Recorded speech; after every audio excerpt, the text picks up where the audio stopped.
Et pour poursuivre notre 19e épisode de La Base, une émission spéciale consacrée à l'élection présidentielle française, je vous le disais tout à l'heure, on va parler d'Europe actuellement. Et pour ça, je reçois une nouvelle invitée. Bonsoir Nathalie Loiseau. Bonsoir. Comment allez-vous ? Mais très bien. Merci d'être avec nous. C'est un plaisir. Enfin, on verra. On verra, c'est vrai, ne nous avançons pas trop vite. Je vais vous poser une toute première question que je pose absolument à tous les invités qui passent par ici. Est-ce que c'est votre première fois sur Twitch ? C'est ma première fois sur Twitch, c'est le côté boomer, je suis désolée. Mais enfin, alors vous n'êtes vraiment pas la seule, hein. Tous nos invités quasiment, c'est leur première fois sur Twitch. On espère que ça va vous plaire et que potentiellement vous irez sur d'autres émissions de Twitch. En tout cas, on espère qu'on ne va pas vous faire un mauvais exemple d'une émission Twitch, quoi. Non mais j'ai pas du tout la pression, tout va bien. On va prendre le temps, alors évidemment Stéphane est toujours avec moi, merci Stéphane d'être toujours avec nous. On va prendre le temps d'abord de faire un petit peu connaissance avec vous, Nathalie Loiseau. Je précise que vous êtes eurodéputée française et présidente de la sous-commission Sécurité et Défense au Parlement européen, entre autres. Mais d'abord, pour un petit peu revenir sur votre carrière politique, également la diplomatie et l'Europe, on peut dire que ça vous connaît plutôt très très bien. Vous avez travaillé pendant près de 30 ans au ministère français des Affaires étrangères, puis vous avez été aussi ministre des Affaires européennes dans le gouvernement d'Édouard Philippe pendant 2 ans, avant de conduire en 2019 la liste En Marche pour les élections européennes. Vous n'en avez pas marre de l'Europe ? Ah non, parce qu'il y a tellement à faire que c'est compliqué, donc c'est intéressant. Et cette expérience en tant que députée européenne, c'est quelque chose qui vous donnait envie ? Vous aviez envie de voir autre chose aussi ? Alors d'abord j'adore bouger, j'adore changer. Entrer en politique en entrant dans un gouvernement, il y a pire. Mais j'avais aussi envie de passer par les élections, de me confronter aux électeurs. Et puis le Parlement européen, c'est un endroit essentiel pour produire de la législation. C'est aussi les représentants élus par le peuple européen. Et c'est le moyen en permanence de confronter nos idées avec les idées de députés d'autres groupes politiques, d'autres nationalités. Il n'y a jamais de majorité automatique au Parlement européen. Donc il faut écouter, comprendre, convaincre. Bref, c'est pas très différent de ce que j'ai fait comme diplomate et c'est passionnant. Et vous étiez, donc je le disais, tête de liste pour La République En Marche, donc aux élections européennes de 2019. Stéphane, une petite question aussi pour toi. Être tête de liste d'une liste pour les élections européennes, c'est quand même un gage de qualité et de confiance quand on désigne quelqu'un. Oui, mais c'est surtout un immense travail pédagogique à faire, parce qu'il y a à défendre le programme, mais il y a à défendre la raison d'être elle-même du Parlement européen, qui à chaque élection, et pas qu'en France, est quand même un des points centraux, c'est expliquer la raison d'être et le rôle démocratique face à des citoyens qui souvent ne savent pas à quoi sert le Parlement européen. Et d'où les problèmes qu'on rencontre moins en Belgique, mais problèmes de participation dans les différents pays, et d'obtenir une légitimité qui ne soit pas celle uniquement du classement qu'on obtient dans son propre pays comme étant le premier ou le deuxième parti, mais représenter réellement une partie significative des citoyens de ce pays pour avoir un poids derrière. C'est vrai que le Parlement européen aussi, c'est extrêmement compliqué en termes d'alliance, en termes de convergence idéologique ou de courant d'idées, parce que ça passe par évidemment des majorités à former. Donc c'est des choses qui ne participent pas toujours à la participation démocratique des citoyens. Et c'est vrai qu'on est autant prof, je pense, d'institutions européennes auprès du citoyen que acteur du débat au quotidien. Enfin, je pense. Enfin, vous vous sentez un petit peu professeur ? Je sais pas, mais j'avais fait, avant de me présenter, j'avais fait une BD pour enfants, pour expliquer l'Europe aux enfants, parce que je trouvais qu'on parlait mal d'Europe. On en parlait en termes très institutionnels, de fonctionnement, de la codécision, etc. En général, quand on commence à parler de ça, les gens... puis on a pas parfois l'impression que c'est très lointain, on ne sait pas trop qui fait quoi. En revanche, quand on parle de sujets concrets, l'Europe, on la vit tous les jours. On a un impact sur ce qui s'y décide, elle a un impact sur nos vies, et c'est par cette entrée-là que j'avais envie d'en parler. On avait aussi fait ce qu'on a appelé une grande marche sur l'Europe, c'est-à-dire on a fait du porte-à-porte pendant des semaines avec En Marche pour véritablement toquer à la porte des gens et leur dire bon, l'Europe pour vous ça vous dit quoi, etc. Ça nous avait servi aussi pour faire notre programme et c'est une expérience que j'ai faite moi-même et c'était passionnant.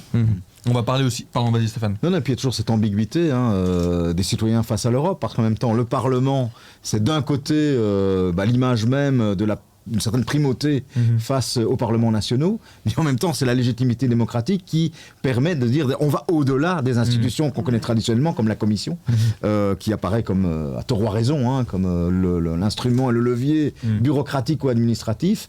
Et donc, c'est une position parfois inconfortable aussi. C'est-à-dire, on débat de choses que le citoyen ne comprend pas toujours et pourquoi il n'est pas débattu uniquement dans les parlements nationaux.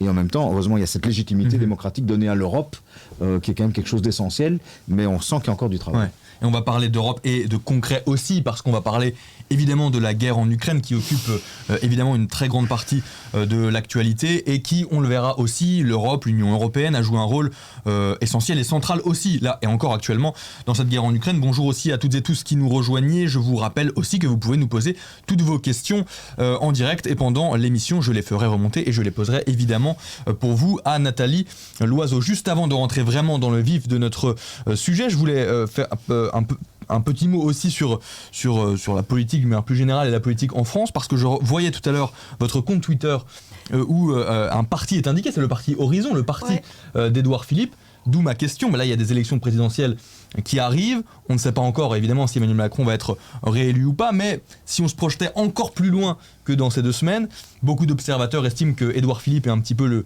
le successeur attitré d'Emmanuel Macron. Est-ce que vous pensez déjà à l'après à 2027 quand vous indiquez le parti Horizon, le parti d'Édouard Philippe? D'abord, il n'y a jamais de successeur attitré à personne, c'est le peuple qui décide.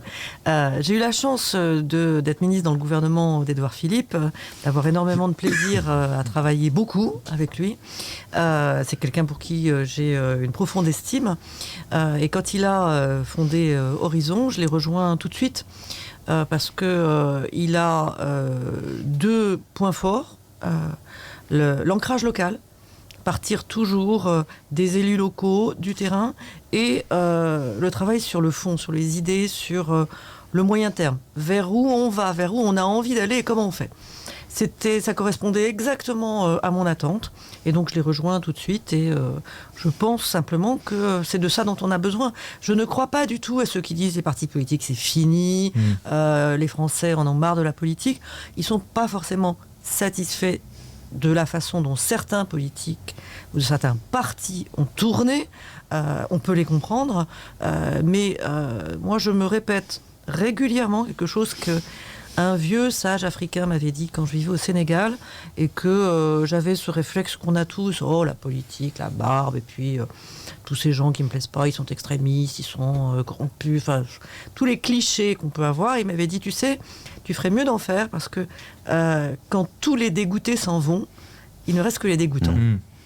Et ce jour-là, je me suis dit, faut que je m'y mette.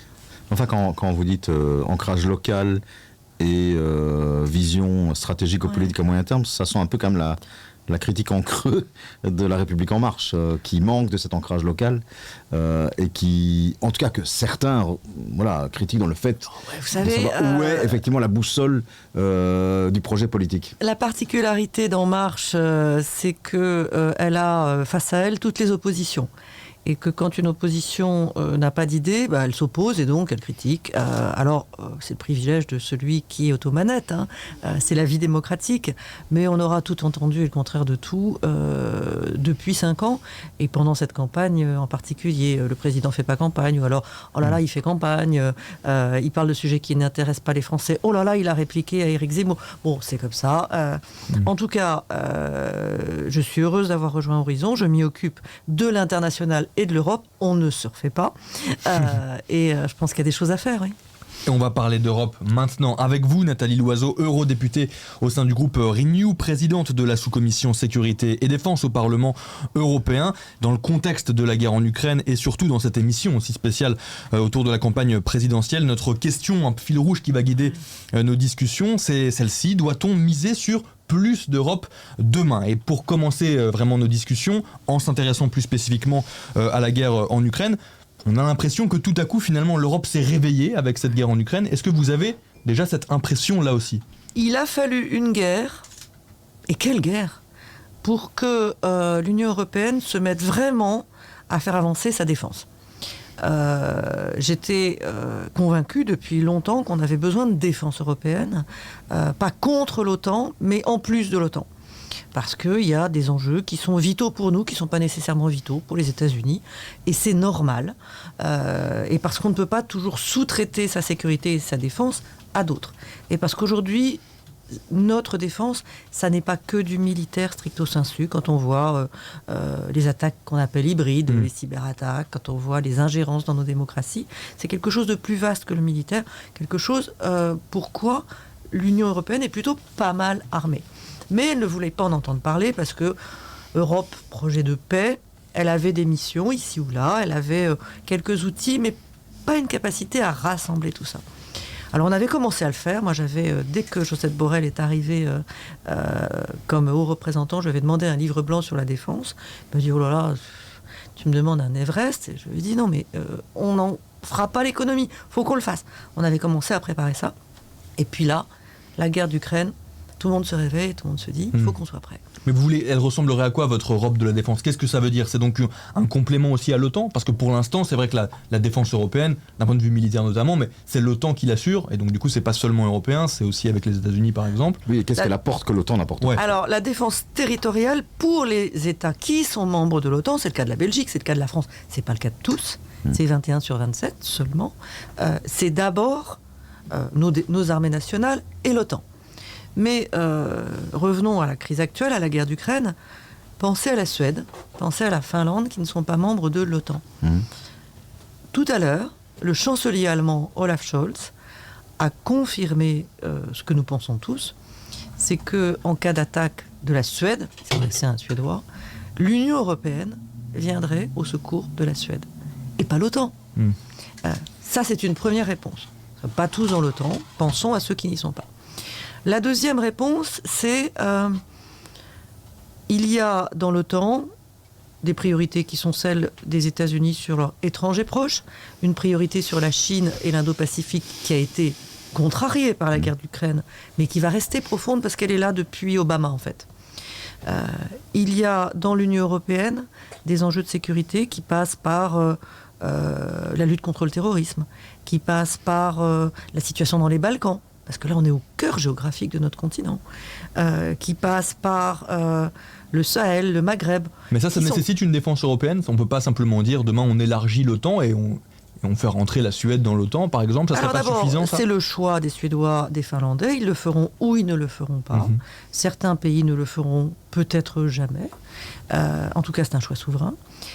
Une deuxième chose, tout décider dans l'OTAN. Ça veut dire tout décider entre 30 pays qui sont membres de l'OTAN et qui décident toujours par consensus. Ça veut dire qu'il suffit qu'un pays dise non, mais ça ne m'intéresse pas, on ne le fait pas. Et il ne se passe rien. Et il y a des exemples aujourd'hui très concrets. Regardez la Méditerranée. Vous avez des bateaux de l'OTAN dans une opération qui s'appelle Sea Guardian, et vous avez des bateaux de l'Union européenne dans une opération qui s'appelle Irini.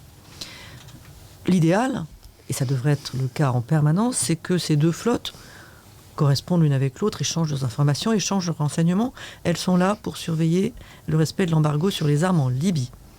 La réalité, c'est qu'il n'y a aucun échange de renseignements entre ces deux flottes. Pourquoi? Parce que la Turquie, dans l'OTAN, refuse que les infos soient passées à l'Union européenne. C'est son droit dans l'OTAN, mais c'est un problème pour l'Union européenne. Donc on ne peut pas toujours dépendre des autres, et on ne peut pas se comporter, j'allais dire, en passager clandestin de notre propre sécurité. C'est pas quelque chose qui se sous-traite, la sécurité. Est-ce que vous n'avez pas peur qu'en défendant l'idée aussi d'une défense européenne, qu'il y ait par exemple une nouvelle alliance politico-militaire qui voit le jour en plus de l'OTAN par exemple, est-ce que vous n'avez pas peur qu'on participe aussi, nous Européens, à une certaine escalade des tensions, comme on peut le voir actuellement, certaines tensions entre l'OTAN et la Russie par exemple, et on voit aussi où ça nous a mené, pour de bonnes ou de mauvaises raisons, mais est-ce que vous n'avez pas peur qu'on participe à une certaine escalade des tensions à l'échelle internationale? La réalité, c'est notre devoir de politique, c'est de voir le monde tel qu'il est, pas tel qu'on aimerait qu'il soit.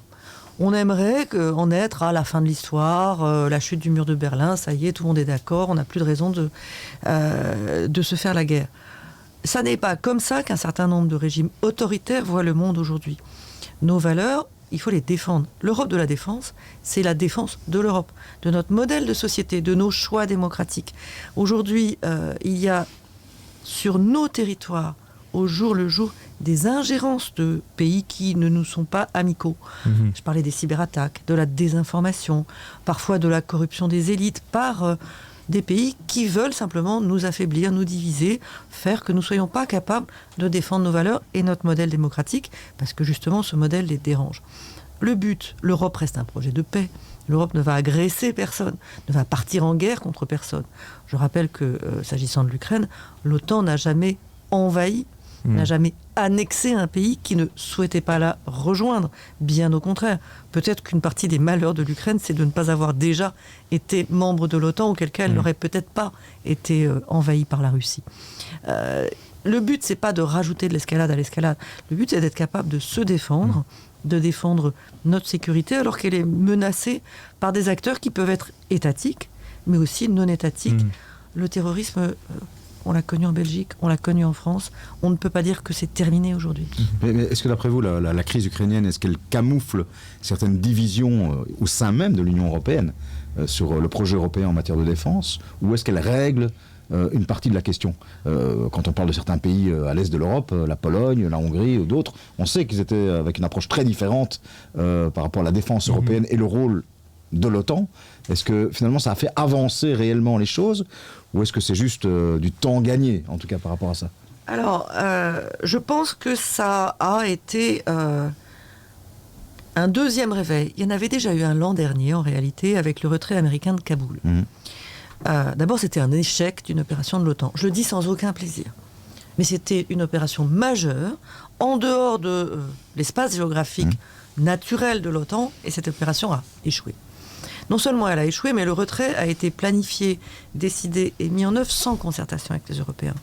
Et les premiers à s'en être aperçus, ce sont les pays que vous avez cités. Je me souviens de Polonais venant me voir en me disant « Mais finalement, on n'en est pas à la mort cérébrale qui avait l'expression d'Emmanuel Macron, on en est à la near-death experience. C'était exagéré de leur part, mais ils avaient été tellement déçus qu'ils cherchaient une boussole quelque part. Et ils se sont dit, on ne va pas abandonner l'OTAN. Personne dans les États membres de l'OTAN ne veut abandonner l'OTAN. Mais ça ne suffit pas.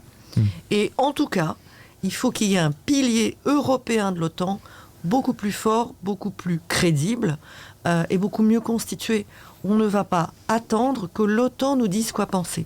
D'ailleurs, c'est ce qui vient de se passer. A été adopté il y a quelques jours ce qu'on a appelé la boussole stratégique européenne. Pardon pour le jargon, c'est la spécialité de l'Europe. En gros, la revue stratégique de l'Union européenne. Pour la première fois, l'Union européenne dit ce qu'elle veut faire de sa défense. Adoptée à l'unanimité, donc il n'y a pas eu de pays pour dire ça j'en veux pas, ça retirez-moi ça, etc. Presque assez facilement, on va dire. Bien sûr, on a tous beaucoup travaillé, mais en réalité assez facilement, ce qui voulait dire que, à la fois sur l'évaluation des menaces et la manière d'y répondre, il y a quand même un consensus fort.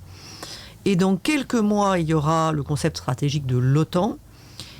Eh bien, pour la première fois, l'Union européenne va pouvoir entrer dans cette discussion à l'intérieur de l'OTAN en disant « Nous, on a des choses à dire. Nous, on y a réfléchi. Voilà comment on voit le monde. Voilà ce qu'on propose. » Ça, c'est un changement. Est-ce que c'est aussi cette nécessité d'une défense européenne? C'est peut-être parce que parfois, on n'est pas mis, en tant qu'Européens, sur un même pied d'égalité avec les États-Unis. Est-ce que parfois, on est un peu pris de haut aussi par les États-Unis? Pris de haut ou pris de court. N'oublions pas trop vite la présidence de Donald Trump. N'oublions pas le mal qu'il pensait de l'OTAN, la manière dont il a malmené l'Alliance Atlantique, voire peut-être sa tentation d'en sortir. Il y a eu des témoignages assez troublants sur le rapport qu'il avait avec l'OTAN. Nous ne pouvons pas en permanence dépendre pour notre sécurité du bon vouloir de tel ou tel président des États-Unis. Nous sommes reconnaissants et conscients de l'importance de l'OTAN. Et je ne veux pas qu'on retire une impression différente de mes propos. J'ai été, par exemple, au sud de l'Espagne, visiter une base américaine dont le rôle est extraordinairement important sur la sécurité en Méditerranée. Je suis soulagée qu'on renforce la présence de l'OTAN en Roumanie, en Pologne, dans les États baltes. C'est éminemment nécessaire. Mais considérer que finalement tout se passe là et que on pourrait ne pas augmenter nos dépenses de défense. Un certain nombre de pays n'ont pas fait ce qu'il fallait pendant de très nombreuses années. ou toujours penser que c'est d'autres qui voleront à notre secours, ce serait une preuve de manque de maturité. Quelle est la place de la dissuasion nucléaire dans ce projet européen ? Est-ce que ça reste la propriété exclusive des puissances européennes ? Enfin, en gros, il en reste une, la France. Ou est-ce que ça rentre aussi dans une réflexion collective en Europe ? Alors, avant de répondre sur le nucléaire, mais je vais y répondre, je vous rassure, n'oublions jamais que la défense en Europe est d'abord la prérogative des États. Y compris quand on décide d'une mission ou d'une opération européenne, chaque État a le choix d'envoyer ou pas des troupes, parce que la décision de faire risquer leur vie à des soldats, c'est la décision d'un chef de l'État ou d'un chef de gouvernement qui est chef des armées. Et ça ne changera pas. S'agissant de la dissuasion nucléaire, c'est évidemment la même chose, puissance 1000. C'est à un chef d'État, chef des armées, qu'incombe cette très lourde responsabilité d'être en charge de la dissuasion nucléaire de son territoire. Ceci étant, Emmanuel Macron, il y a maintenant 2 ans, dans un discours qu'il avait fait à l'école militaire sur la dissuasion nucléaire, il est de tradition que chaque président français pose un peu sa doctrine nucléaire un jour ou l'autre. Il l'avait fait. Et il avait dit quelque chose d'assez audacieux, qui avait d'ailleurs fait sursauter les plus conservateurs, et il y en a. Il avait dit « Je suis prêt à un dialogue avec mes partenaires européens sur la dissuasion, et je suis prêt à les inviter à des exercices de réflexion sur la question ». Ça a fait octer certains Français très, on va dire, souverainistes, quelque part. Personne, jamais, n'a répondu à cette proposition de dialogue. Et pour dialoguer, il faut être plusieurs. Donc là, pour l'instant, ça n'est pas plus avancé que ça. On n'est pas dans une discussion plus développée que ça. Je voudrais aussi qu'on parle à nouveau peut-être de l'Ukraine, avec la situation actuelle donc de ce pays en guerre, et puis de sa demande, parce que c'est un pays qui a demandé à adhérer à l'Union européenne. Vous dites quoi ? Vous vous montrez plutôt favorable ou pas déjà à cette demande-là ? Alors d'abord, j'étais en Ukraine il y a 6 semaines maintenant, juste avant la guerre, et j'ai vu un peuple européen. Et je vois aujourd'hui un peuple qui souffre d'abord parce qu'il est européen. Ça veut dire quoi, un peuple européen ? Un peuple qui, avec une élite jeune, de toutes les anciennes républiques soviétiques, Russie comprise, c'est le pays où l'élite politique est la plus jeune. La moyenne des leaders politiques en Ukraine, c'est 40 ans. En Russie, c'est 65 ans. Ça veut dire que la plupart, soit n'ont pas connu, soit en tout cas n'ont pas la nostalgie de l'Union soviétique. Ils ne regardent pas vers l'Union soviétique, ils regardent vers l'Union européenne. Leurs références, leurs aspirations, c'est vers l'Union européenne. Et ce qu'ils demandent aujourd'hui, c'est d'être reconnus dans leur statut de candidat. Et je crois qu'on leur doit. Parce qu'aujourd'hui, ils sont en train de se battre pour ça, pour ce choix. Et ils sont en train de le payer de leur vie. C'est quelque chose dont nous devrions être à la fois extraordinairement fiers et reconnaissants. Il n'y a pas beaucoup d'entités dans le monde qu'on rêve de rejoindre, pour lesquelles on est prêt à se battre. Il y a l'Union européenne. Et parfois, on n'en est même pas conscient.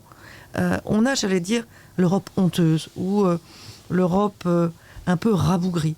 Et vraiment, je vous assure, la révolution de Euromaïdan en 2014, elle s'est faite avec des drapeaux européens. Et quand vous allez aujourd'hui dans les abris contre les bombes, vous voyez encore des drapeaux européens en Ukraine. Mais reconnaître la candidature de l'Ukraine à l'Union européenne, c'est aussi, et avant tout, en tout cas à ce stade-là, ça serait une décision surtout symbolique. Bien sûr. Ce serait un symbole qui ne plairait pas du tout au président russe Vladimir Poutine. Écoutez, je ne sais pas ce qui l'a retenu, en tout cas, j'allais dire, il est trop tard. La question n'est pas de plaire ou de ne pas plaire à Vladimir Poutine. La question... Au-delà de ça, c'est la question de la paix. Est-ce que si demain on veut retrouver la paix en Europe, est-ce qu'on a plutôt intérêt à défendre peut-être encore plus les Ukrainiens et leur dire « Ok, vous allez pouvoir venir dans l'Union européenne » ou est-ce qu'on peut aussi se dire on accepte certains termes et certaines volontés de la Russie, par exemple la neutralisation de l'Ukraine, donc de dire on accepte que l'Ukraine ne fera jamais partie de l'Union européenne, ne fera jamais partie de l'OTAN, mais dans ce cas-là, on retrouve la paix. Alors, Vladimir Poutine a beaucoup varié, y compris en un mois, mais aussi depuis des années, sur ce qu'il acceptait ou sur ce qu'il n'acceptait pas. Il fut un temps où il n'avait pas cette aversion systématique sur l'entrée dans l'OTAN d'anciennes républiques soviétiques. D'ailleurs, les États baltes sont entrés dans l'OTAN. Il n'a jamais dit clairement qu'il refusait que l'Ukraine entre dans l'Union européenne. Mais vous avez raison. Il a commencé à harceler l'Ukraine à partir de 2014. À partir du moment où il y a eu une vraie poussée pro-européenne en Ukraine, où il y a eu l'accord d'association entre l'Union européenne et l'Ukraine, c'est là où on trouve l'annexion de la Crimée, c'est là où on trouve la déstabilisation du Donbass. Est-ce que c'est une raison pour se laisser intimider? Il avait aussi dit qu'il voulait dénazifier l'Ukraine en envoyant les mercenaires de Wagner, dont le chef a des croix gammées tatouées sur le cou. Aujourd'hui, je crois que c'est son porte-parole qui dit « Mais nous ne demandons pas de changement de régime en Ukraine ». Que croire dans le discours de Vladimir Poutine? On entend avant-hier que finalement l'armée russe va se concentrer sur l'est de l'Ukraine. Le jour suivant, on a des bombardements à côté de Lviv dans l'ouest.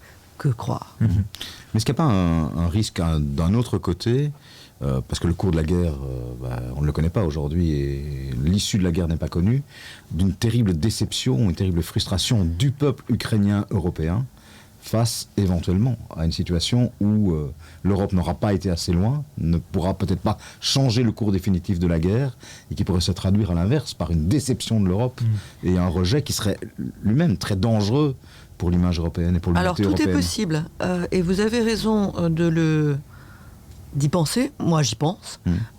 J'y pense aussi dans les Balkans où il y a des attentes, mais il y a aussi de la manipulation, il y a aussi de la désinformation, et on y est confronté tous les jours. Je crois qu'il faut d'abord que nous fassions davantage dans les 3 directions que nous nous sommes fixées, c'est-à-dire davantage de soutien à l'Ukraine, davantage de pression sur la Russie. Soutien, c'est soutien quoi? Soutien militaire? Soutien militaire avec des livraisons d'armes. En plus encore? Oui, bien sûr, on continue. D'ailleurs, l'Union européenne a décidé de doubler le montant qu'elle allait consacrer à ces livraisons d'armes à l'Ukraine. Et nous avons tout à l'heure, dans ma sous-commission, discuté de ce sujet. Donc on passe de 500 millions à 1 milliard d'euros. Et je peux vous dire que les demandes, elles sont déjà quasiment au milliard d'euros. Et c'est pas illogique. Et on fait d'un seul coup des choses que beaucoup de pays ou de députés autour de moi n'imaginaient pas possible il y a 3 mois. Pour le coup, l'Europe est très adaptable. Donc plus de soutien, du soutien humanitaire aussi, bien sûr. Il y a une aide d'urgence, 1,3 milliard d'euros. Nous parlions aussi tout à l'heure avec la mission de l'Union européenne qui était basée en Ukraine, que j'avais vue à Mariupol et qui s'est repliée sur la Moldavie, qui aide les Ukrainiens, par exemple, à documenter les témoignages, les preuves des crimes de guerre. Et c'est essentiel si on veut construire la paix un jour. Une paix sans justice, ça n'existe pas. Donc conserver les preuves, faire en sorte que le parquet ukrainien travaille dans les formes, selon les normes, il le fait. C'est quand même assez éblouissant. Et notre mission, c'est complètement réinventer. Je me souviens d'avoir appelé le chef de la mission, qui est un Finlandais, à partir du moment où la guerre a commencé, en lui disant « Qu'est-ce que vous faites ?» Il a passé 20 heures à conduire pour pouvoir passer en Moldavie. Il me dit « Je vais en Moldavie, c'est peut-être là où je serai le plus utile. » Et ils sont en train de travailler. Donc, soutenir davantage l'Ukraine, faire davantage pression sur la Russie. Les sanctions sont massives. On commence à en voir les effets parce qu'elles ont été décidées très vite mais mises en œuvre avec le délai juridique nécessaire. Il faut sans doute aller plus loin, en tout cas c'est ma conviction. Et puis construire aussi davantage notre capacité de défense, notre indépendance, notamment sur le plan énergétique, par rapport à la Russie. Il faut qu'on fasse les 3 en même temps. Mais on peut vraiment aider à 100% les Ukrainiens sans intervenir militairement dans cette guerre? Alors ça, ceux qui disent le contraire, en fait, se font un peu les porte-parole de la Russie. Et ça existe, notamment dans mon pays. Certains candidats à l'élection présidentielle brandissent l'épouvantail en disant « Mais en envoyant des armes, nous devenons co-belligérants ». Pas du tout. Là, vous mentionnez par exemple Jean-Luc Mélenchon, c'est un argument... Jean-Luc Mélenchon, Marine Le Pen, Éric Zemmour, Nicolas Dupont-Aignan, l'extrême droite et l'extrême gauche, d'accord, main dans la main, pour soutenir Vladimir Poutine, comme ils le font depuis des années. C'est désolant, et je le dis sans plaisir en parlant de mon pays, mais c'est comme ça. C'est faux, c'est simplement faux. Est-ce que ceux qui vendent des armes à l'Arabie Saoudite d'un côté, aux rebelles Houthis de l'autre, deviennent co-belligérants de la guerre au Yémen, qui est une horreur? Non. Et personne n'a jamais dit qu'ils étaient co-belligérants. Donc brandir cet épouvantail, c'est simplement mentir pour essayer d'obtenir une capitulation de l'armée ukrainienne, simplement parce que tout ne se passe pas comme prévu. Sauf que Vladimir Poutine a lui-même franchi cet épouvantail en disant lui-même qu'il fixerait les lignes rouges là où il estime que les intérêts existentiels de son pays sont en jeu, et qu'il n'allait pas les déterminer à l'avance. Ça, en matière de dissuasion nucléaire, il n'a rien dit de particulièrement nouveau. L'arme nucléaire peut être utilisée si on estime que son pays fait face à une menace existentielle. Je pense que n'importe quel pays doté de l'arme nucléaire peut dire la même chose. Là, pour le coup, il n'y a rien de scandaleux. Après, où est-ce qu'il place la menace existentielle? Le principe de la dissuasion, c'est d'être flou. Parce que si on dit, jusque-là, vous pouvez y aller, à partir de là, je me fâche, ça n'est plus une dissuasion. Mais là, vous parlez aussi d'être co-belligérant ou pas. Ouais. Vous êtes favorable à la livraison d'armes pour l'Ukraine. En revanche, je crois, en tout cas, vous me dites si je me trompe, mais que vous êtes défavorable à l'établissement d'une zone d'exclusion aérienne au-dessus de l'Ukraine, ce qui empêcherait, par exemple, si on décrétait ça, de dire, voilà, on empêche les avions russes et ukrainiens, mais du coup, les avions russes aussi, de survoler l'Ukraine, et donc on éviterait des bombardements. Ça, vous dites qu'en décrétant cela, on devient alors co-belligérant à ce moment-là? Parce que pour le faire, vous prenez des avions allemands, français, italiens ou autres, vous survolez l'Ukraine, et si un avion russe ne respecte pas la zone de non-survol, vous lui tirez dessus. Donc vous êtes co-belligérant. Donc vous faites la guerre à la Russie. Et depuis le début, l'OTAN comme l'Union européenne ont dit on ne fait pas la guerre à la Russie, on veut arrêter cette guerre. C'est très différent. Ça, il ne faut surtout pas le faire, cette zone d'exclusion aérienne, vous pensez? Écoutez, il faut mettre tous nos efforts dans l'arrêt de la guerre le plus vite possible. Quand vous voyez les chiffres sur les morts civiles de Mariupol, et peut-être que je parle plus de Mariupol que d'autres villes, parce que simplement j'y ai été, parce que tout à l'heure, en discutant avec le chef de la mission européenne en Ukraine, il me disait, bah, tiens, le bâtiment où on s'est rencontrés, j'ai appris il y a 1 heure qu'il avait fait l'objet d'un tir de missile, il n'existe plus. Bon, je prends quand même un coup dans l'estomac à peu près toutes les heures en ce moment, faut avouer. Alors les gens vous disent, faut pas se laisser dicter par l'émotion. Non, c'est vrai. Il faut d'abord penser à protéger nos concitoyens. Enfin, faut pas non plus nier qu'il se passe des atrocités. Donc, à partir du moment où vous avez des atrocités de ce genre, il faut aider à mettre fin à cette guerre. C'est pour ça qu'il faut maintenir le canal diplomatique, aussi peu gratifiant que ce soit. Emmanuel Macron en est à son 18e appel avec Vladimir Poutine depuis la montée vers la guerre, 27e avec Volodymyr Zelensky. Ils servent vraiment, petite parenthèse, ils servent vraiment à quelque chose, ces appels-là, parce que c'est vrai qu'on voit, on a l'impression qu'il y a un peu l'appel hebdomadaire de plus Macron qu'hebdomadaire, à Poutine. mais écoutez, il y a déjà une chose. Je ne sais pas combien de gens disent à Vladimir Poutine la réalité du terrain en Ukraine. Je ne suis pas sûr qu'il soit très facile, si on est général russe ou ministre russe, de dire à Vladimir Poutine notre opération s'enlise. Ça ne marche pas. Emmanuel Macron est en situation de lui dire ce qu'il doit lui dire. Et de ce point de vue, ne serait-ce que de ce point de vue, ça sert à quelque chose. Aujourd'hui, Emmanuel Macron essaye, avec d'autres, avec le président turc, avec le Premier ministre grec, de pousser une initiative d'évacuation des civils qui restent à Mariupol. Est-ce qu'il va y arriver? Je n'en sais rien. C'est tout sauf certain.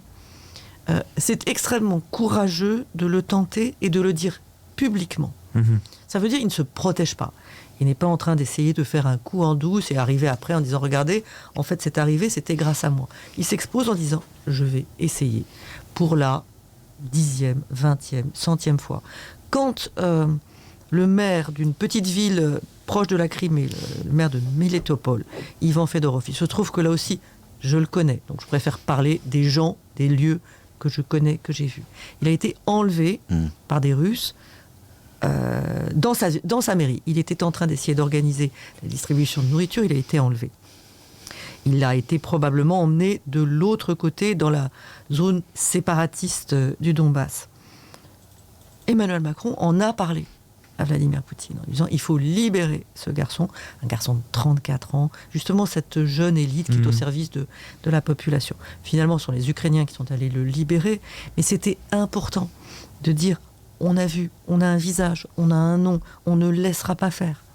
Vous mentionniez aussi l'évacuation des civils, notamment à Mariupol, mais ailleurs. C'est pour ça que j'aimerais aussi parler, au-delà de l'Europe de la défense, de l'Europe de l'accueil. Oui. Là, des millions d'Ukrainiens ont fui leur pays en guerre. La réponse de l'Union européenne a été inédite, notamment avec l'octroi d'un titre de protection automatique et temporaire pour les exilés ukrainiens dans les pays d'Europe. Vous disiez aussi dans une interview accueillir les Ukrainiens est un devoir moral, c'est ce que vous disiez. Ma question, c'est pourquoi est-ce qu'on ne l'a pas fait avant? Pourquoi est-ce qu'on réserve là le traitement qu'on réserve aux Ukrainiens? On ne l'a pas réservé aux exilés afghans, par exemple, il y a quelques mois, lorsque les talibans arrivaient au pouvoir. Pourquoi est-ce qu'on ne l'a pas réservé aux Syriens qui fuyaient aussi la guerre civile dans leur pays à partir de 2015? Pourquoi? Alors, on l'a fait, mais de manière bureaucratique, comme il ne fallait pas le faire.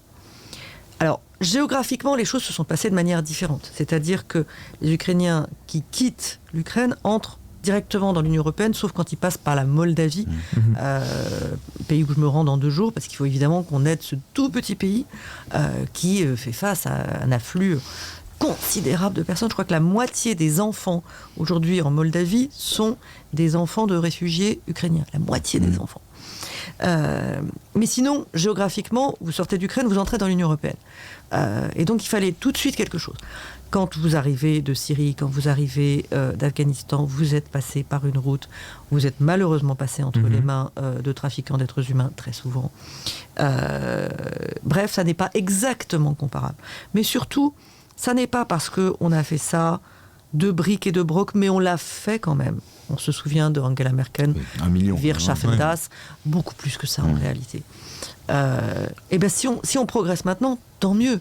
Moi, en 2015, en 2016, je n'étais pas entrée en politique, je n'avais pas de responsabilité. J'avais la chance autour de moi d'avoir des proches qui travaillaient dans une association d'accueil de réfugiés syriens. J'ai vu tout ce que c'était la montagne administrative. J'ai d'ailleurs tiré beaucoup de sonnettes parce que je pouvais déjà le faire à l'époque en disant « Vous vous rendez pas compte le cauchemar que c'est, les dossiers qui étaient perdus de gens à qui on disait « Votre foyer fiscal n'était pas réuni l'année dernière. » Ah ben non, excusez-les, il y en a une qui passait par les Balkans, l'autre qui passait par une autre route, mais c'était quand même la même famille. Bon, si on fait mieux aujourd'hui, tant mieux. Mais très concrètement, est-ce qu'on aurait dû, par exemple en 2015, activer la directive qu'on a aujourd'hui activée pour les Ukrainiens, donc de leur permettre d'avoir un titre de protection automatique en Europe, une directive qui existait déjà en 2001, on aurait pu l'activer en 2015. Vous n'étiez pas en fonction à ce moment-là, mais est-ce qu'on aurait dû le faire? On va aussi faire le bilan et on va contrôler, nous, Parlement européen, très activement ce que fait la Commission. Pour le moment, tout repose, et c'est très bien comme ça, sur la générosité des individus, des ONG, de la Commission qui dépêche de l'aide humanitaire. Maintenant, il va falloir mettre un tout petit peu de coordination, de cohérence dans tout ça, lutter très activement contre les trafics de personnes, parce que comme nous voyons arriver des femmes plutôt jeunes et des mineurs, on sait déjà que en Moldavie, en Roumanie, en Pologne, en Slovaquie, partout, les trafiquants d'êtres humains sont en train d'essayer de tirer profit de la situation. Alors de manière un peu empirique, je sais ce que fait l'Union européenne en vérifiant l'identité des chauffeurs, etc., etc. Bon, il faut qu'on passe une étape. On fait ne comment? disons On pas doit être trop plus accueillant, vite, par exemple? Ne disons pas trop vite, ça y est, on a déclenché la protection temporaire, donc c'est bon, on a fait ce qu'il fallait. On vient de décider d'activer l'agence européenne qui va pouvoir enregistrer électroniquement tous ces bénéficiaires de la protection temporaire. Parce qu'il faut qu'on s'y retrouve. C'est formidable, l'accueil, la générosité, la spontanéité de départ. Bravo, vraiment, je suis fière d'être européenne. Je suis fière et en même temps, à chaque fois que je prends le Thalys, au départ de Paris, je vois arriver des réfugiés ukrainiens, je vois la Croix-Rouge avec un drapeau ukrainien disant à des femmes, à des enfants, venez, c'est ici. J'arrive à Bruxelles midi, je vois la même chose. Ça me fend le cœur. C'est à la fois magnifique qu'on les accueille et c'est tragique de les voir aussi démunis. Vérifions aussi ce que ça aura donné. Tirons toujours les leçons de ce qu'on fait de bien et puis de ce qu'on doit faire de mieux. Est-ce que là, en termes d'Europe de l'accueil, est-ce que ça laissera un avant, un après cette guerre en Ukraine, sur le fait aussi qu'il y a des pays qui ne s'étaient pas montrés forcément très emballés par l'accueil d'exilés par le passé, qui aujourd'hui, des pays comme la Pologne par exemple, accueillent un grand nombre d'exilés ukrainiens? Oui, parce que je pense que beaucoup de citoyens européens, c'est quand même une des caractéristiques de ce qui se passe, ont réagi à titre individuel, à titre familial, et donc ont le contact direct et immédiat de l'accueil, ce qui n'était pas le cas à une telle échelle. Ouais. Et donc ont le vécu aussi, du récit qu'il leur est apporté, et de la réalité de la détresse de ceux qui arrivent, et qu'ils sont amenés à une large échelle à traverser et à partager. Donc d'une manière ou d'une autre, c'est une expérience qui est une expérience unique, et qui laissera, ça j'en suis convaincu, des traces profondes. Parce que c'est quand même, au niveau le plus local, on le voit bien en Belgique, au-delà des initiatives fédérales, au-delà évidemment des décisions politiques, c'est quand même au niveau des communes, c'est au niveau des entités les plus locales que les plus gros efforts de solidarité sont faits. Et à nouveau, ça entraîne à nouveau une prise de conscience qui, je pense, d'une manière ou d'une autre, transforme l'Europe de manière durable. Je pense qu'il est trop tôt pour savoir à quel point, de manière durable et profonde, ce qui est en train de se passer va nous toucher, va conditionner la transformation de l'Europe. Mais sur cet aspect-là, oui, là, je suis convaincu, évidemment, que c'est une expérience tout à fait inédite et unique par son ampleur et par, à nouveau, la proximité, qu'on le veuille ou non, qui est une proximité, alors, pas linguistique, c'est une des réalités, une des difficultés, mais à nouveau, d'identification et de connexion humaine, simplement, qui est sans précédent aujourd'hui. Enfin, en tout cas, sans précédent pour nous. 3 millions de réfugiés en un mois. Voilà, donc que seuls nos grands-parents ou nos parents, si on est un peu plus âgés, ont pu connaître dans les années 40. Mais je crois aussi que ce qui change, c'est ce que vous disiez sur la Pologne, où ces pays, en 2015, en 2016, n'étaient pas solidaires de l'Italie, de la Grèce, en disant... Nous ne sommes pas en première ligne, c'est votre affaire.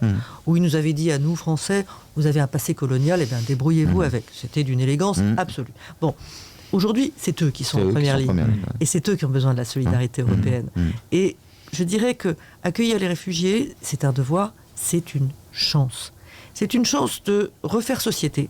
Ce que vous dites sur les initiatives locales, sur la fierté que les gens ont de faire des choses ensemble. Moi, je vois dans les mairies d'arrondissement à Paris des bénévoles qui viennent mettre des dons en carton pendant des heures, et des gens qui se seraient sans doute jamais parlé avant et qui se parlent. C'est une chance parce qu'il y a beaucoup de gens très bien formés, très bien éduqués.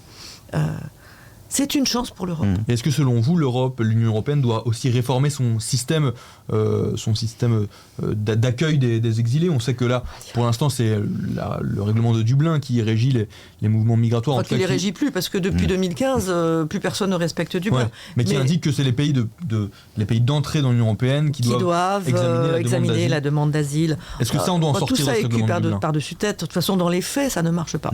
Il faut faire quoi? Il faut mettre en place des quotas entre les pays? Non, les quotas non plus, parce que je vais vous dire, c'est ce qui a été tenté à l'époque. Et alors, c'est facile de dire après pourquoi ça ne marchait pas. C'est tellement facile. Je pense que si j'avais été en responsabilité à l'époque, j'aurais trouvé ça pertinent. En fait, vous n'envoyez pas quelqu'un qui ne veut pas y aller dans un pays qui ne veut pas l'accueillir, tout simplement. C'est ça qui s'est passé, c'est pour ça que ça n'a pas marché. Mais il y a des tas de choses à faire. Et on a eu le temps d'y réfléchir. On a parfois été à 2 doigts d'y arriver. Puis il y avait toujours quelqu'un dans la pièce. Ça a été, quand moi j'étais ministre, Salvini.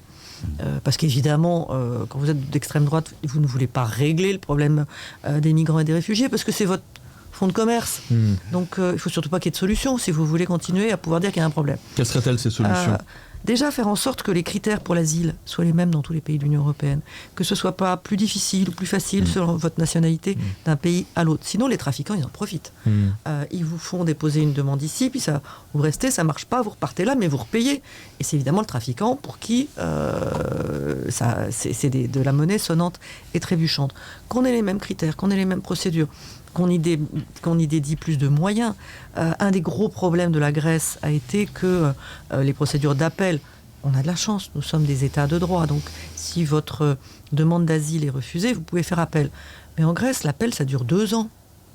Et donc vous trouvez des îles grecques qui sont évidemment complètement engorgées de gens qui attendent dans des conditions de plus en plus déplorables. C'est pas possible. Il faut mettre les moyens. Et si la Grèce toute seule n'a pas les moyens, il faut que la solidarité... Si un pays ne veut pas accueillir des migrants, je le regrette. Je trouve que quand on est dans l'Union européenne, on a notre destin en commun. Mais soit. Si quelqu'un n'est pas le bienvenu, on va envoyer personne de force. Mais à ce moment-là, il envoie des moyens humains, financiers, pour que ceux qui sont en première ligne à un moment donné puissent faire les choses dignement. Ces discussions autour de l'Europe de l'accueil, avant cela autour de l'Europe de la défense, elles ont lieu aussi dans un contexte très particulier en France, et on le mentionnait aussi un petit peu tout à l'heure, dans le contexte de la campagne présidentielle en France qui arrive. Dans 2 semaines, là c'est le premier tour. Le président français Emmanuel Macron, il est dans un rôle du coup aussi très particulier, et on en parlait aussi un petit peu tout à l'heure. C'est la campagne présidentielle, il y a aussi une guerre en Europe actuellement. Il doit un peu se conduire en quelque sorte comme un père, un guide de la nation en ce moment. Oui, et on en parlait un peu tout à l'heure, mais c'est vrai que ce n'est pas qu'un cadeau, entre guillemets, parce qu'on le voit bien aujourd'hui. Ce qui apparaissait comme à nouveau un jeu qui était déjà fait à l'avance parce que la situation était critique et que donc le rôle de chef de guerre, de protecteur du pays qui est renforcé par les institutions françaises de la Ve République, qui mettent le président vraiment au sommet de la pyramide comme nulle part ailleurs dans des démocraties occidentales. Donc on voit bien qu'il y a un changement de rythme, il y a un changement de tempo, que les choses peuvent se jouer sur les 15 derniers jours. On le pressentait, et qu'il y a quand même des dynamiques qui se mettent en place, et que finalement ce n'est pas si évident pour le président de rentrer dans son rôle de candidat. Et c'est vrai que tant dans la présentation de son programme ou de ses propositions que dans la défense du bilan, on voit bien que la situation ne se passe pas de manière aussi simple, aussi fluide qu'il l'espérait avant ça. Et donc il y a un doute. Et beaucoup de choses peuvent encore se passer dans les 15 derniers jours. Et on voit bien que la baisse, alors elle était prévisible, puisqu'évidemment, après le pic, je dirais, d'anxiété, d'angoisse et d'attente vis-à-vis du président, on s'installe à nouveau dans la durée avec une guerre qui, hélas, va durer, dont on ne connaît pas l'issue, et qui fait que la tension change. Et l'attente et l'inquiétude changent de forme, y compris chez nos concitoyens européens. Et dans ce contexte-là, l'exercice de style pour le président sortant, il devient de plus en plus compliqué. Et il va falloir, dans les 15 derniers jours, qui, je pense, se retrousse les manches et s'occupe sérieusement de la défense de son programme électoral et de son rôle de candidat, peut-être plus qu'il ne pensait qu'il devrait le faire dans le contexte Covid et, parce qu'on l'a oublié celui-là, suivi du contexte de guerre en Ukraine. Donc le candidat va devoir mouiller sa chemise parce que, voilà, on l'a dit, la dynamique, il y a une dynamique, qu'on le veuille ou non, chez Marine Le Pen, il y a une dynamique chez Jean-Luc Mélenchon, et à ce stade, la dynamique électorale, en tout cas, elle n'est pas chez Emmanuel Macron. Et malgré cela, même si elle est compréhensible. On le disait aussi tout à l'heure, Emmanuel Macron a refusé de participer à des débats avec d'autres. Oui, mais ça, oui, mais enfin, de nouveau, un président qui évidemment doit défendre son bilan face à 11 autres qui vont évidemment l'attaquer, tout en ayant le même temps de parole pour y répondre. À nouveau, Emmanuel Macron se met finalement dans les chaussures de ses prédécesseurs qui n'ont jamais participé, en tout cas quand il voulait se représenter à un débat. Voilà, mais on refait en France finalement en permanence le même débat. Sur la date de l'entrée en campagne, sur le fait de participer au débat du premier tour, c'est de bonne guerre. C'est le cadre d'une campagne électorale. Mais j'aimerais aussi justement avoir votre regard là-dessus, Nathalie Loiseau. Vous, comment est-ce que vous voyez cette campagne-là menée par Emmanuel Macron ? Est-ce que vous comprenez, vous trouvez ça aussi légitime qu'il ne participe pas à des débats avec d'autres candidats ? Ou alors est-ce que vous craignez potentiellement aussi, comme certains l'observateur l'indiquent, qu'après il y a un potentiel manque de légitimité aussi d'Emmanuel Macron s'il arrivait au pouvoir sans avoir participé à l'exercice démocratique du débat ? Alors, il y a beaucoup de questions dans la question. Moi, ce que je relève, c'est que parce qu'il y a eu le Covid et puis la montée vers la guerre et le début de la guerre d'Ukraine, Emmanuel Macron a laissé le champ totalement libre à ses opposants. Ils ont eu tout le temps qu'ils voulaient pour faire campagne sans être contredits. Qu'est-ce qu'ils en ont fait ? Est-ce qu'on a vu sortir des propositions qui... quelque part, imprimé dans l'esprit des Français. Ça a été de la polémique à la petite semaine, des petites phrases, des petites disputes, rien de très, très brillant. Et j'allais dire, je le déplore, parce que je trouve aujourd'hui assez triste de voir en face d'Emmanuel Macron des opposants aussi peu à même de candidater à la magistrature suprême. Ils ont dit, c'est terrible, il n'y a pas de campagne parce qu'il n'est pas là. Ils avaient toute la place, ils n'en ont rien fait. Il est entré en campagne. Aujourd'hui, il était à Dijon. Il a répondu pratiquement tous les jours à des questions de journalistes, presse régionale, presse nationale, écrite, audiovisuelle. Le mythe du débat à 12. Alors je peux vous en parler parce que moi j'en ai fait. Pendant ma campagne des européennes, les débats à 12, c'est pas des débats. C'est des invectives, c'est une cacophonie. Vous avez, parce que vous êtes 12 et que le temps est imparti, à peu près 5 minutes pour essayer de donner vos propositions.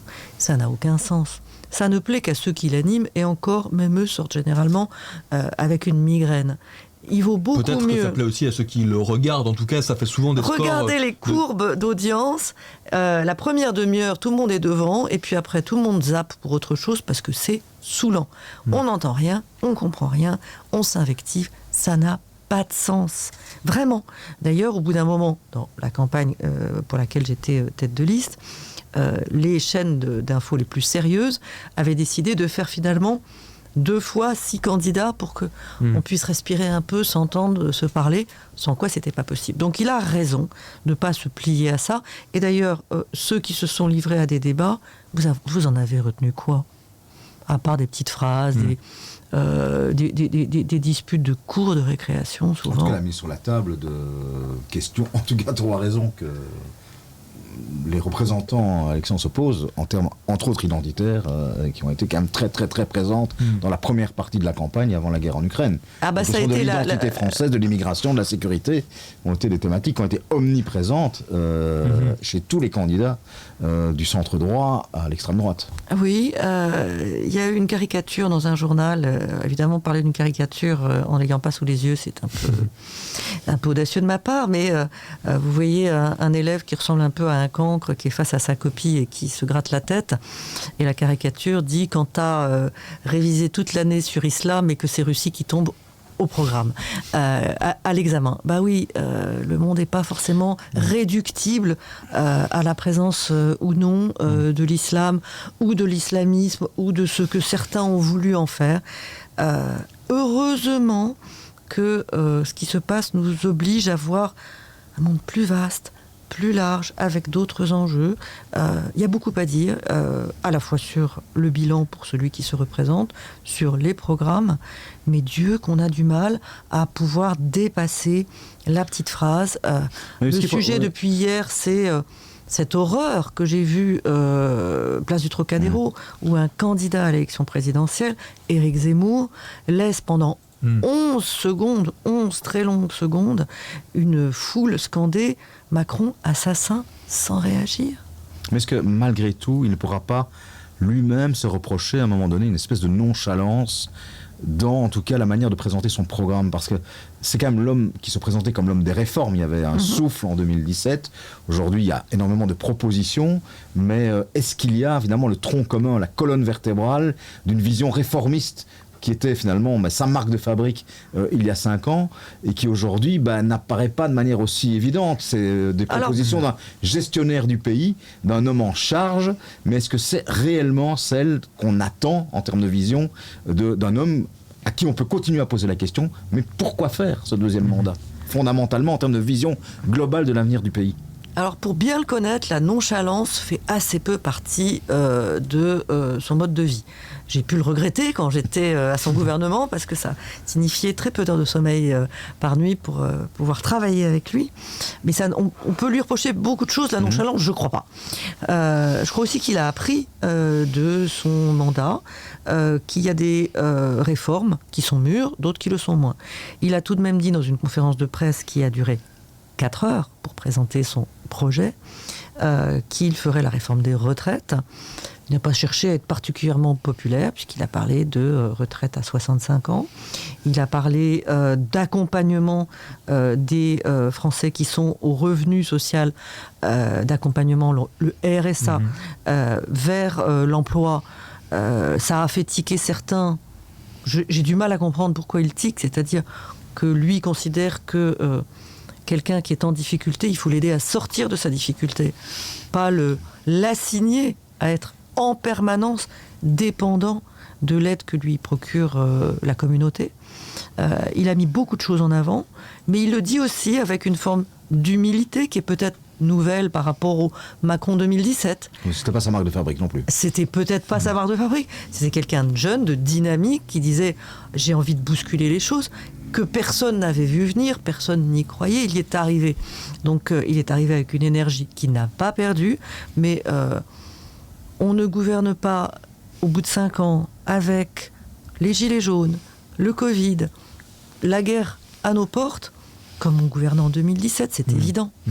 Ma toute dernière question, je voudrais savoir si vous craignez ou pas l'augmentation ou pas d'une certaine défiance des citoyens français envers leurs représentants politiques.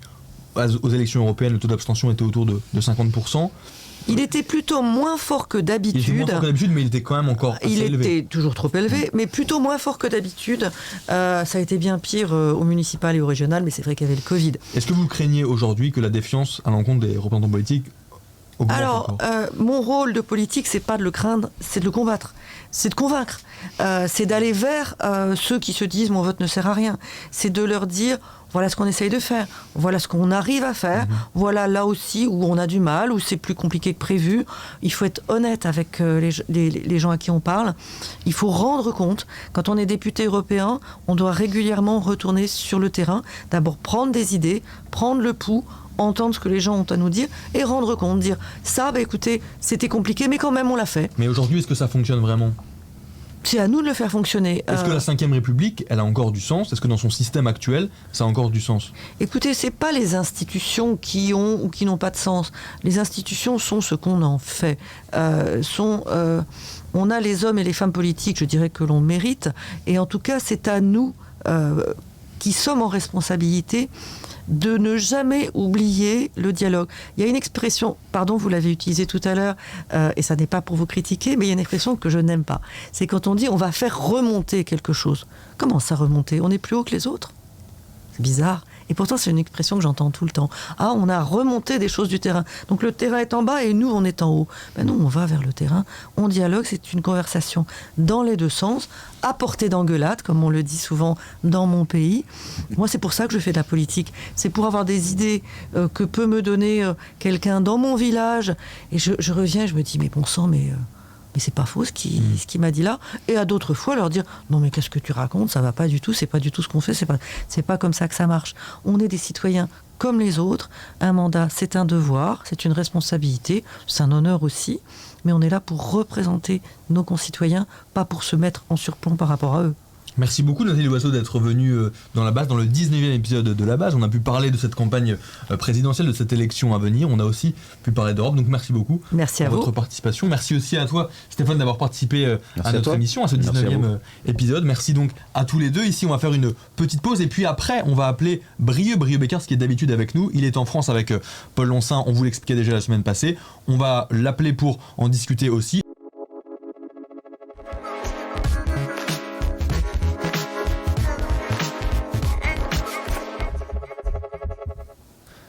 Re-bienvenue dans la 3e et dernière partie de ce 19e épisode de la base. Je me suis muni d'un petit casque. Pourquoi ? Pour retrouver Brieux Beckers, le fameux. Est-ce qu'on le voit, Brieux Beckers, là-bas ? Vous le voyez là actuellement ?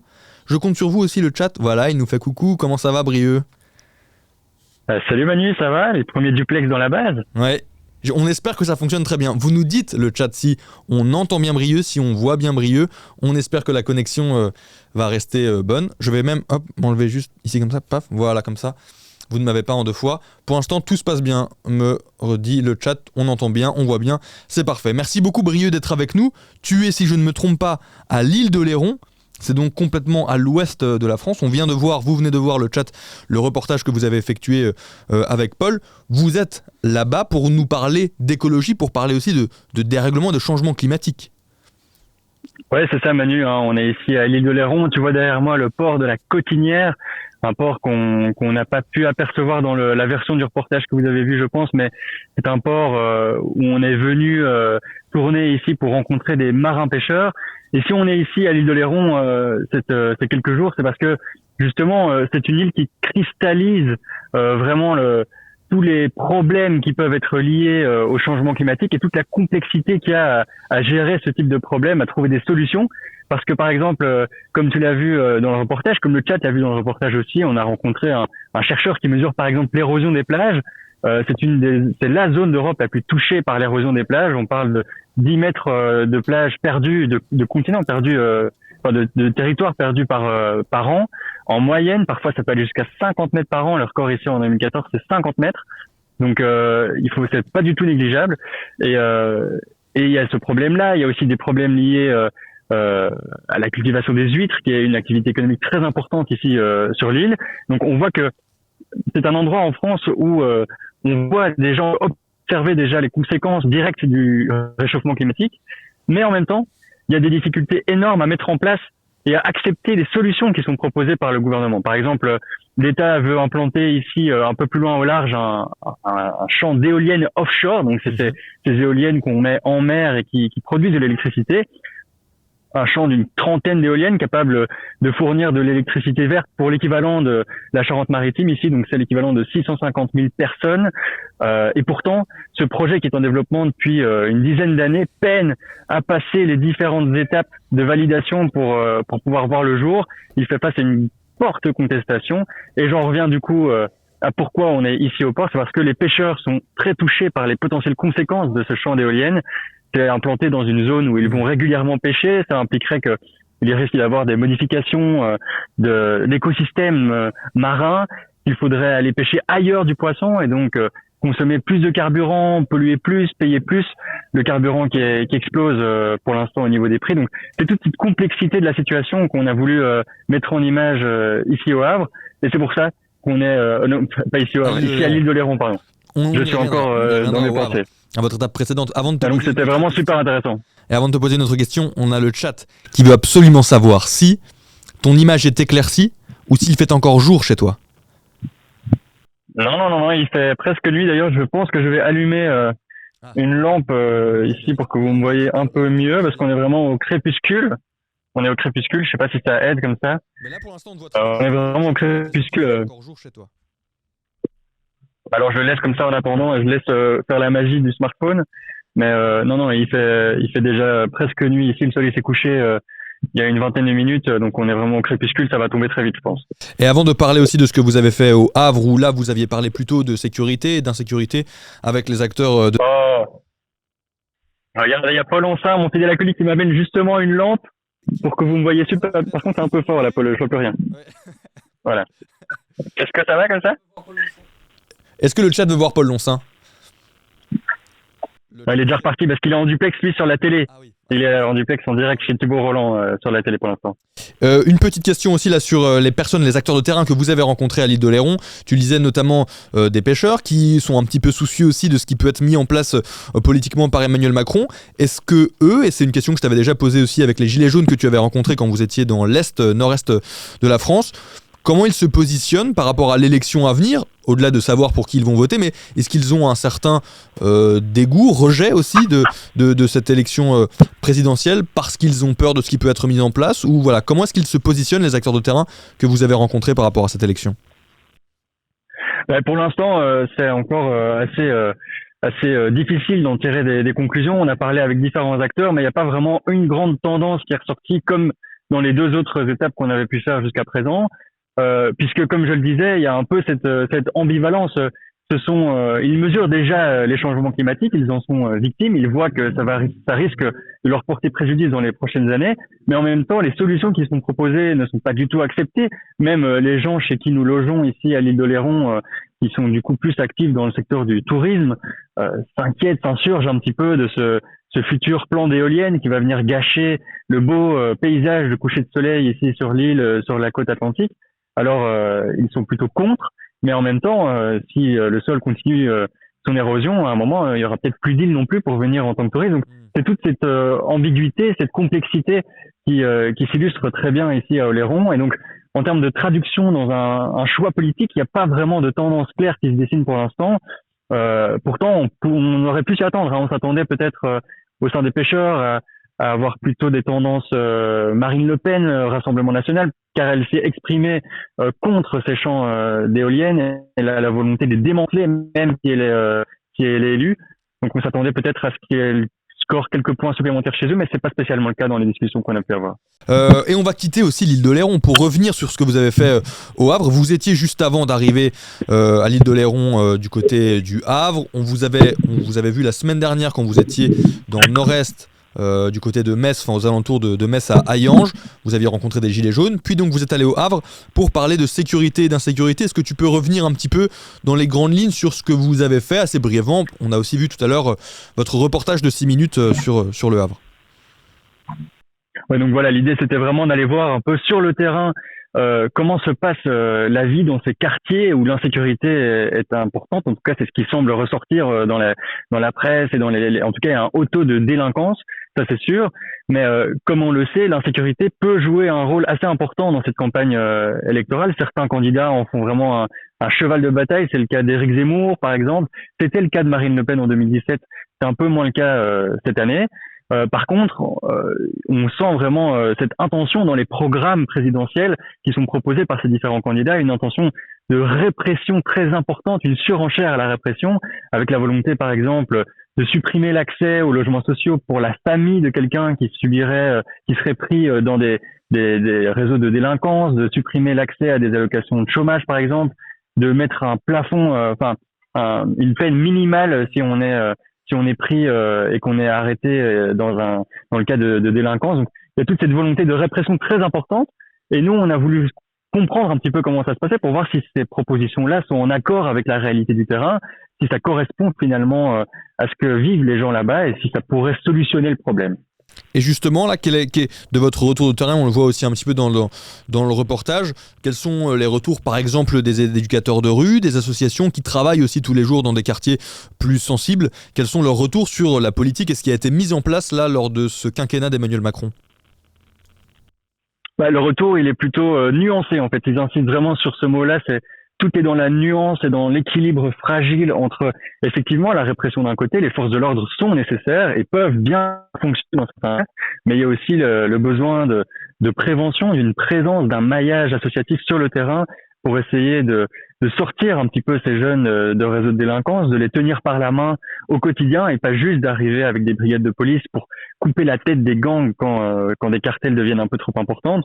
Et puis après, il y a aussi une lutte contre la précarité sociale qui doit être menée parce que on a pu le constater en se baladant avec ces éducateurs de rue dans certains quartiers. La précarité, il est immense. Il y a des logements qui sont vraiment à la limite de l'insalubrité. Personne ne voudrait vivre là. En tout cas, nous personnellement, on n'avait pas du tout envie de vivre là. Et pourtant, des gens ils vivent au quotidien. Et donc, c'est tout cet équilibre qu'il faut arriver à trouver entre la répression d'un côté, la prévention, et puis après une lutte à plus long terme contre la précarité. La sécurité au Havre, la question écologique et climatique ici à l'île d'Oléron, c'est quoi la prochaine étape là dans votre parcours sur les routes de campagne présidentielle en France? Alors demain matin, on quitte la côte atlantique pour se diriger vers le centre du pays. On part en Creuse. On va y parler des déserts médicaux. Je ne sais pas si vous savez ce que c'est les déserts médicaux, mais ce sont ces grandes zones où l'accès à la santé est très difficile. Il y a très peu de médecins à proximité des villages. Il faut parfois faire une demi-heure, 40 minutes, 45 minutes de route avant d'arriver à un médecin généraliste. J'ai le chiffre, plus le chiffre exact en tête, je crois de mémoire que c'est un Français sur 4 qui doit parcourir plus de 30 minutes de route, pour avoir accès à des urgences. Donc c'est vraiment une problématique très importante ici en France qui a été encore plus exacerbée par la crise du Covid, en tout cas mise en évidence par la crise du Covid-19. Et donc demain, on va aller rencontrer le dernier médecin d'un petit village en Creuse qui va bientôt prendre sa retraite et qui ne parvient pas à trouver de remplaçant. Et donc ça, on pourra le voir sur nos écrans à partir de jeudi, milieu de semaine, c'est ça? Ouais, alors ce sera diffusé jeudi en télévision à 18h dans le journal de Nicolas Pipin, à 20h40, 45 chez Thibaut Roland dans l'émission C'est Direct et à 22h30 dans l'émission de Jim Neigemann, Les Visiteurs du Soir. Donc il y a trois possibilités, 3 créneaux pour ne pas nous rater. Et lundi prochain, évidemment, dans le 20e épisode de La Base, on repassera aussi ce reportage. D'ailleurs, lundi prochain, si tu le veux bien, on te retrouve à nouveau. Et si oui, on te retrouve où? Alors lundi prochain, on sera à Briançon. C'est vraiment à la frontière avec l'Italie, dans les Alpes. On va y parler d'immigration parce que c'est une thématique aussi très importante dans cette campagne présidentielle. Mais on va essayer de prendre un angle un peu différent de ce qui se fait d'habitude. On parle beaucoup de Calais notamment et de la jungle de Calais. Ici, on va à Briançon parce que c'est une zone de passage très importante. Il y a énormément d'exilés qui essayent de passer en France via les Alpes. C'est évidemment très très dangereux. il y a beaucoup d'accidents et il y a aussi un gros maillage de citoyens qui s'est mis en place pour justement aller chercher ces exilés dans la montagne avec des maraudes qui sont organisées tous les soirs.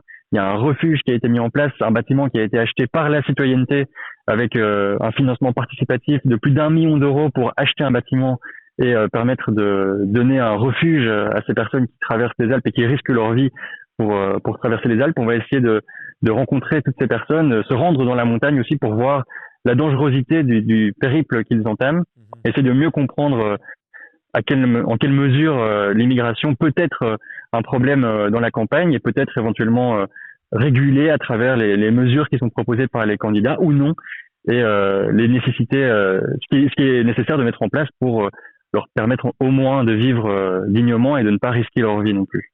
Eh bien, Brieux, bonne continuation dans votre périple. On te retrouve donc lundi prochain du côté de Briançon. C'est l'heure pour le chat de dire au revoir à Brieux. C'est l'heure pour Brieux de dire au revoir au chat et de se dire à la semaine prochaine. Merci pour cette bonne connexion. On t'a bien reçu. J'espère que techniquement, tout allait bien aussi pour vous, le chat. Bah écoute Manu, c'est un plaisir en tout cas de pouvoir intervenir dans la base, en duplex. C'est chouette et merci à Martin aussi d'avoir réussi à mettre en place cette petite prouesse technique qui n'était pas gagnée d'avance, mais le résultat est plutôt sympa. Bravo Martin, au revoir Brieux, dit le chat. Salut Brieux, à la semaine prochaine.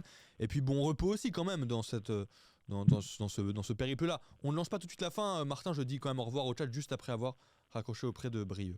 Merci Brieux et bonne soirée à vous du côté de l'île d'Oléron. Salut Manu, salut le chat. Voilà notre appel avec Brieux, Beckers, le retour de terrain. On me reçoit bien, on m'entend bien ? Je voulais simplement dire au chat, déjà aussi m'excuser auprès du chat. J'ai vu toutes vos questions passer quand on avait Nathalie Loiseau ici en invité. J'espère que vous avez remarqué aussi que certaines de vos questions rejoignaient d'autres questions qu'on avait posées avant. Si certains ont rejoint les discussions en cours de route et donc n'avaient pas vu quand je posais certaines questions à Nathalie Loiseau, on vous invite évidemment vers le replay de l'émission disponible là dès la fin du live sur Twitch.